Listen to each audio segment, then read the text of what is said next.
Bismillahirrahmanirrahim.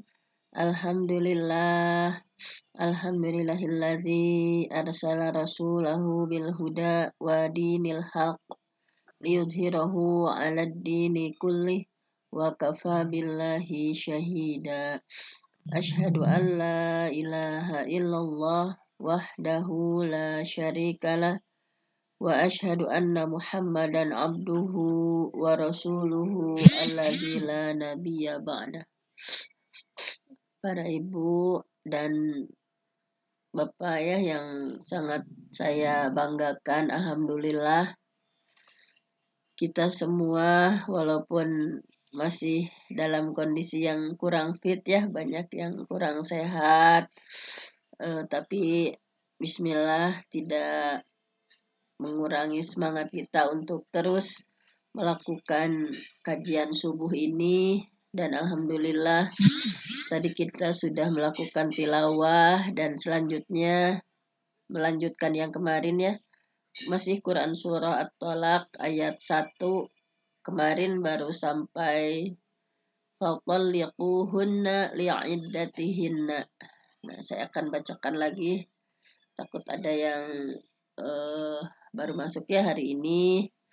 A'udzubillahi minasyaitonirrajim. Nah, di sini di ayat 1, ya ayyuhan nabi, wahai nabi, idza talaqtumun nisaa, apabila kalian ya, ini jadi kalian menceraikan istri, fatalliquhunna, ceraikanlah mereka, li'iddatihinna, yaitu pada waktu mereka menghadapi iddah, wa ahsul iddah, dan hendaklah menghitung waktu iddah, wattaqullah, dan bertakwalah kepada Allah, rabbakum, Tuhan kalian, la tukhrijuhunna, janganlah kamu mengeluarkan ya, mengusir mereka, mim buyutihinna, dari rumah mereka, wala yakhrujna, dan janganlah kalian perempuan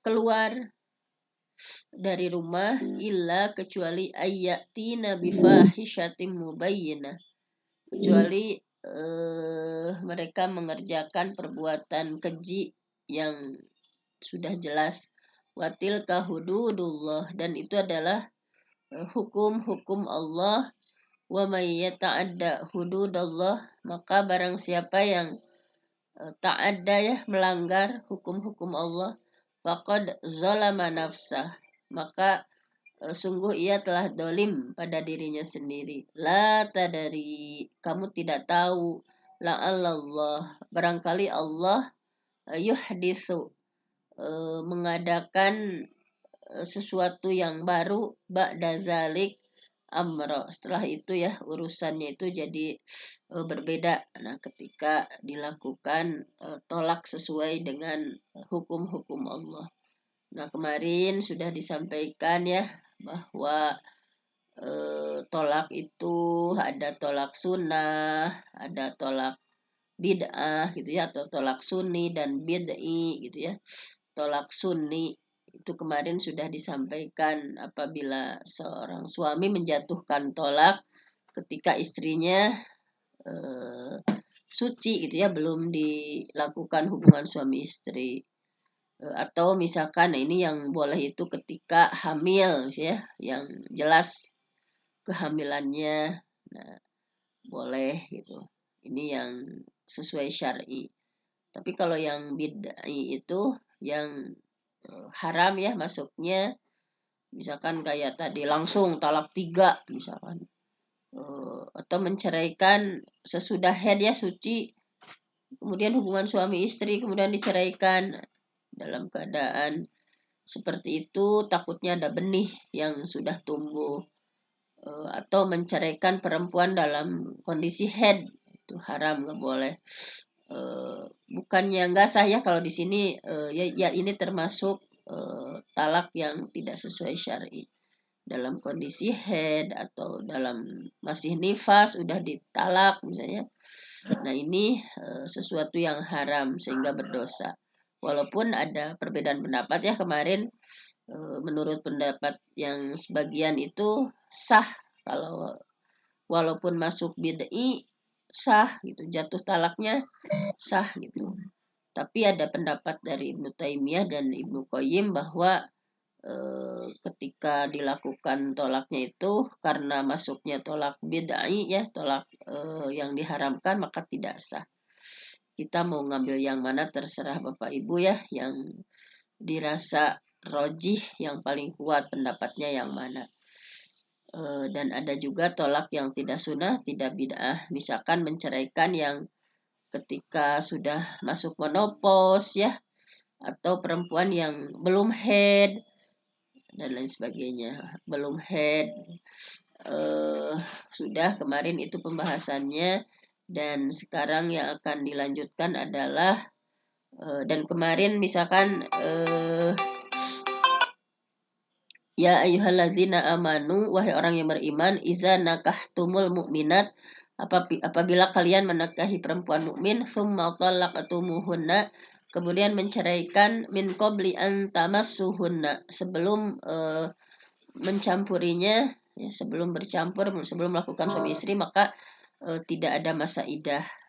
Nah, itu Mas seperti itu. Jadi nah sekarang yang sekarang itu wa ahsul iddah, dan hitunglah waktu iddah. Nah, sekarang baru menginjak pada potongan ini ya, wa ahsul iddah. Jadi ketika perceraian sudah terjadi, misalnya ini udah cerai, ini udah terjadi, udah saya ceraikan kamu, udah ada ucapan dari seorang suami, apa yang harus dilakukan? Maka dia harus menghitung.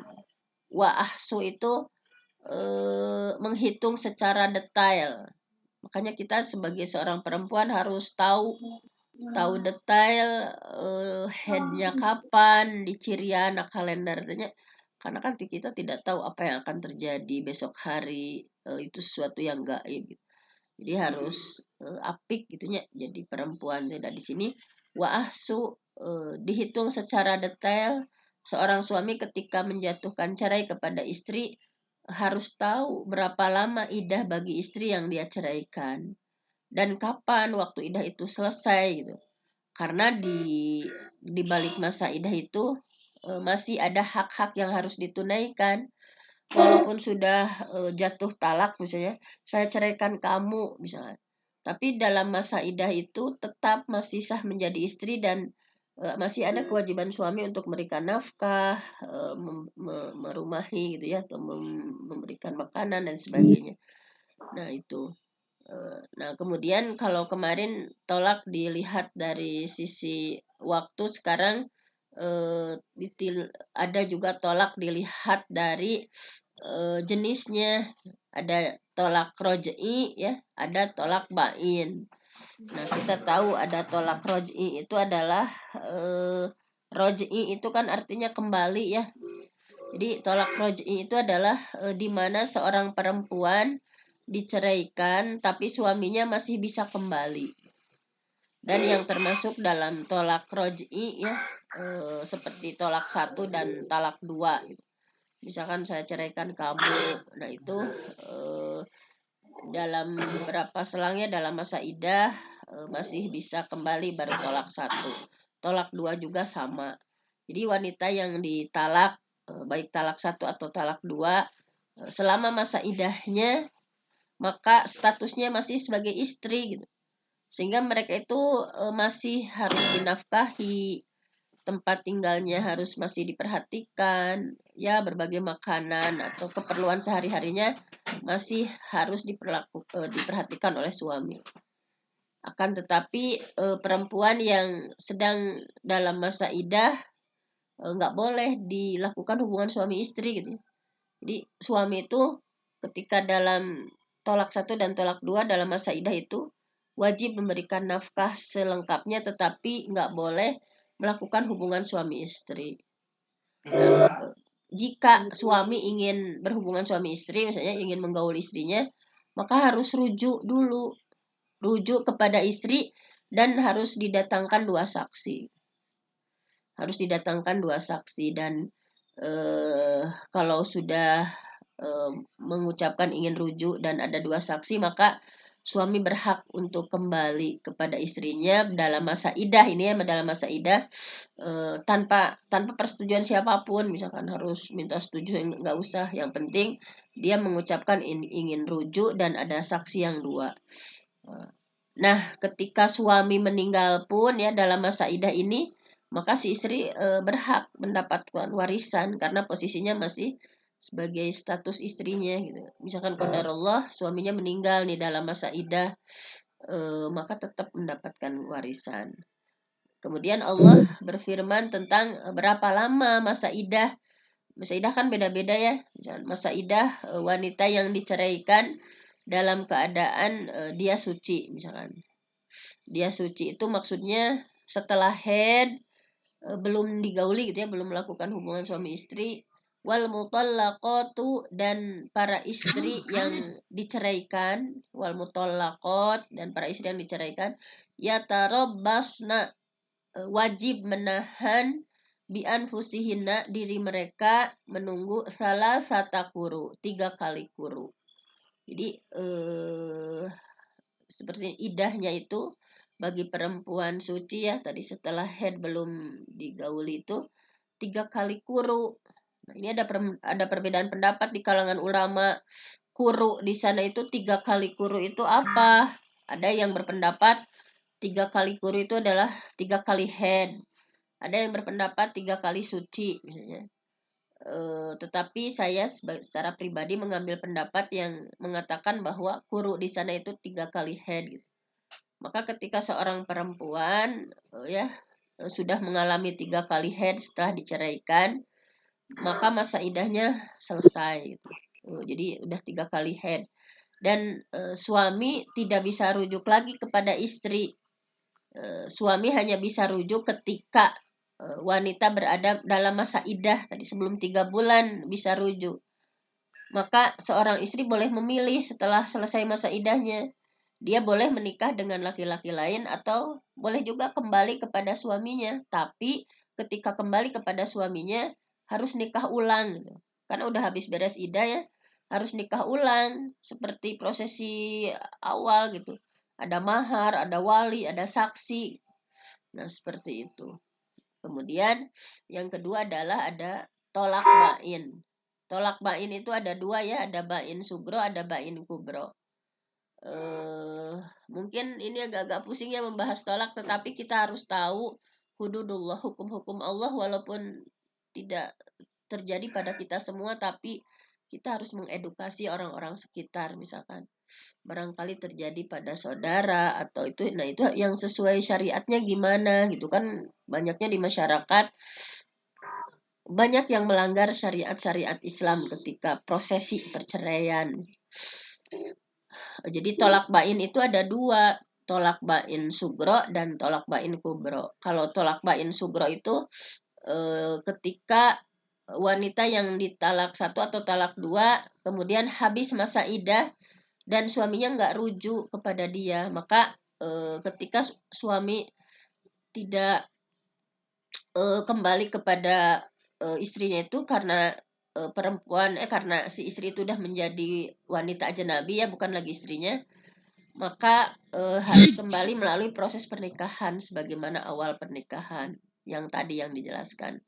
Itu dilamar dulu karena udah habis masa iddah kan, udah habis masa iddah, karena nggak buru-buru rujuk, nah udah habis masa iddah sehingga menjadi posisinya itu perempuan ajnabi, bukan lagi mahramnya gitu ya, bukan lagi mahramnya, maka ketika akan kembali harus tadi melamar dulu, ya prosesi dari awal.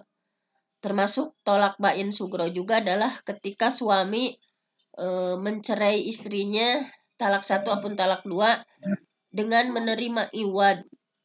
Menerima iwad ya dari istri. Ini yang hulu. Kan tolak juga ada hulu. Jadi perempuan talak tebus gitu, perempuan yang mengajukannya gitu. Ini juga termasuk tolak bain ketika suami mencerai istrinya talak 1 atau talak 2 dengan menerima iwad atau upah dari istri. Maka suami tidak berhak untuk rujuk kepada istrinya meski masih dalam masa iddah.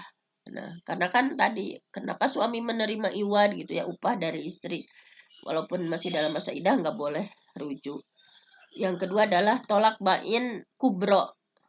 Kalau tolak bain kubro itu adalah seorang perempuan langsung ditalak 3 gitu. Saya cerai kamu ya dengan talak 3. Nah, pendapat yang kuat menyebutkan bahwa statusnya bukan lagi sebagai istri. Kalau sudah langsung talak 3 itu langsung statusnya bukan lagi sebagai istri, sehingga tidak wajib bagi suami untuk menyediakan tempat tinggal. Suami tidak wajib memberikan nafkah kalau udah ditalak 3 gitu. Dan ketika suami meninggal padahal masih dalam masa iddah, dia nggak dapat warisan karena langsung terjadi perceraian secara mutlak, tidak ada kewajiban suami untuk, tidak ada iddah, tidak ada kewajiban memberikan nafkah, tempat tinggal gitu ya. Dan perempuan tersebut yang telah ditalak bain kubro itu tidak bisa dirujuk meskipun masih dalam masa iddah. Jadi ketika disampaikan kamu saya talak 3 walaupun masih iddah nggak bisa rujuk. Ketika suami ingin kembali ya kepada istrinya yang udah ditalak bain, maka istri harus menikah dulu dengan orang lain, dengan laki-laki lain, dan harus digauli dulu dengan laki-laki lain. Kemudian diceraikan oleh laki-laki tersebut, baru bisa kembali. Jadi talak bain kubra itu makanya harus hati-hati ya, misalkan jangan sampai dengan nafsu gitu ya, kamu saya talak 3. Nah, itu udah langsung walaupun di dalam masa iddah nggak bisa kembali gitu ya, tidak ada kewajiban suami untuk memberikan nafkah dan sebagainya. Dan yang bahayanya itu tadi gitu, jadi nggak bisa kembali lagi ketika mereka ingin rujuk, itu nggak bisa kecuali si istrinya menikah dulu dengan laki-laki lain dan sudah terjadi hubungan suami istri gitu, baru diceraikan, jangan hanya syarat gitu ya. Nah, kemudian dalam ayat selanjutnya, wattaqullah, bertakwalah kepada Allah, robbakum, rob kalian. Jadi maksud firman Allah bahwa seseorang yang menceraikan istrinya itu harus dibarengi dengan takwa kepada Allah. Jangan dari hawa nafsu gitu ya. Ketika menceraikan istri itu harus basisnya takwa kepada Allah, yaitu menceraikan dengan talak sunnah. Dan sudah sepantasnya kita semua bertakwa kepada Allah dalam berbagai urusan gitu ya, khususnya dalam masalah perceraian ini, karena setelah Allah berfirman misalkan perintah cara menceraikan dengan cara yang tepat, kemudian wahsul iddah ya, menghitung masa iddah, kemudian Allah merintahkan untuk bertakwa. Artinya jika seseorang menjatuhkan cerai dengan takwa, jadi talaknya itu berdasarkan ketakwaan, maka dia akan mendapatkan pahala karena melakukan suatu bentuk ketakwaan. Tapi kan kebanyakan orang itu menjatuhkan cerai tidak sesuai dengan sunnah, sehingga akhirnya mereka tidak mendapatkan pahala di balik perkara cerai tersebut gitu ya. Bahwa firman Allah, Rabbakum, Rob kalian, sebagai peringatan bahwa aturan yang Allah berikan dalam masalah perceraian ini berkaitan dengan rububiyah Allah. Ini menunjukkan bahwa Allah membuat aturan ini untuk mentarbiyah, untuk membimbing kita, dan sesungguhnya Allah membuat aturan itu karena Allah lebih tahu tentang hal maslahat gitu ya, yang terbaik untuk kita itu seperti apa gitu. Maka kita diperintahkan untuk bertakwa kepada Allah, yang Allah sudah menurunkan aturan tersebut demi kebaikan kita semua. Karena tentang cerai ini membutuhkan ketakwaan. Jika seseorang tidak bertakwa kepada Allah, maka akan banyak perselisihan, pertikaian, dan hak-hak yang tidak ditunaikan. Akhirnya menjadi sumber banyak permasalahan bagi seseorang, baik di dunia maupun di akhirat gitu ya. Nah, jadi seperti itu. Ini masuknya rububiyah Allah. Nah, jadi lakukan dengan sesuai dengan hudud hukum-hukum Allah. Kemudian ayat di sini udah jam 6 ya, ini Pak tanggung sedikit lagi. La tukhrijuhunna min buyutihinna wa la yakhrujna illa ayatina bifahishatin mubayyinah. La tukhrijuhunna, jangan mengusir, jangan mengeluarkan min buyutihinna, dari rumahnya, walaupun saya sudah cerai kamu, tetap gitu ya. Harus di rumah, nggak boleh biasanya kan dikembalikan ke orang tua ya. Wala yakhrujna, Dan jangan diizinkan keluar misalnya. Biarin aja perempuannya udah bawa koper misalnya keluar dari rumah. Itu nggak boleh diizinin sama suami. Illa ayatina bifahisyatin mubayyinah. Kecuali jika perempuan itu udah melakukan perbuatan keji ya. Dalam hal ini tafsirnya udah zina misalkan. Nah, jika seorang sudah menceraikan istri, jadi intinya tidak mengeluarkan istri dari rumah mereka. Nah, pada ayat ini Allah yang Allah ceritakan itu tentang tolak roj'i ya, tolak roj'i. Bahkan di sini subhanallah Allah menamakan rumah suami itu dengan buyu la tukhrijna min buyutihinna, rumah-rumah mereka gitu ya, rumah istri. Seakan-akan Allah menjelaskan bahwa rumah tersebut milik istri gitu. Padahal sejatinya yang punya rumah itu adalah suami. Nah, hal ini memberikan penegasan bahwa sang istri harus tetap di rumah, jangan keluar karena statusnya masih sebagai istri.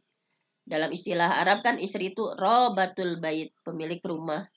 Yang artinya istri punya hak untuk tinggal di rumah tersebut meskipun yang punya asalnya itu misalkan suaminya.